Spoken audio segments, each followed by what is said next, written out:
Good morning. This is my current overwintering room setup, and I'm realizing I don't have the space and probably not enough lights. I think I need to play around with that some more.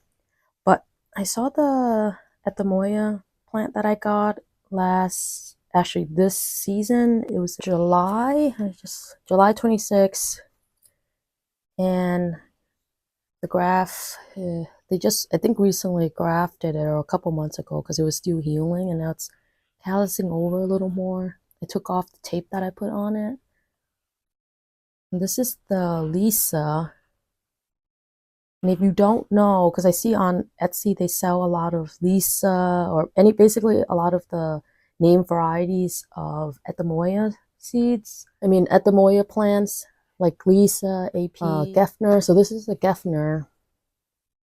It's not growing as vigorous as the Lisa, but I think it's because the stalk is a little smaller, and you can see where they grafted it. It's not as healed.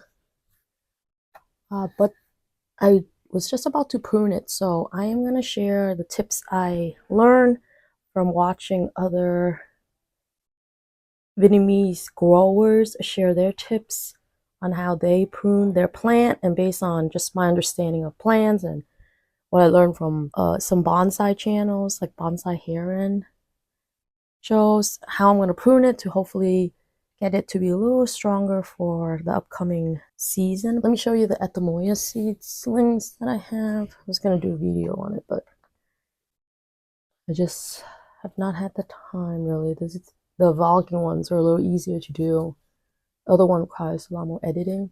So this was the AP Lisa or something, or African Pride, something like that. So these are the seedlings.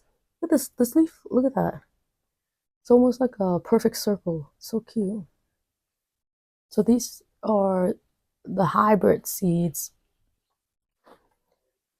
And this one grew a lot later than, it was like, I think 1 or 2 months or something, like a lot later than this one. This is just a sugar apple, and you can see it's a lot smaller and not as frost tolerant because they were both outside, but you can see at the top is getting black. Or whether it's been like high 30s, low 40s at night. And this one I think is another Atemoya. And this one is sugar apple. So my friend texted me Tuesday, we're hitting 0 degrees at night. So my little toddler and I started bringing in the plants. You brought in the small ones, I brought in the big ones. Okay, so pruning time. So basically for the main stem and the one with the thicker branches, I left around 3 leaf nodes. And for the very small branches, I just took it off. So I did this pretty much for all my plants. I'll show you pictures of my eggplant and my red pepper that I brought in, and also my Thai seedless guava that's supposed to be kind of like a square shape.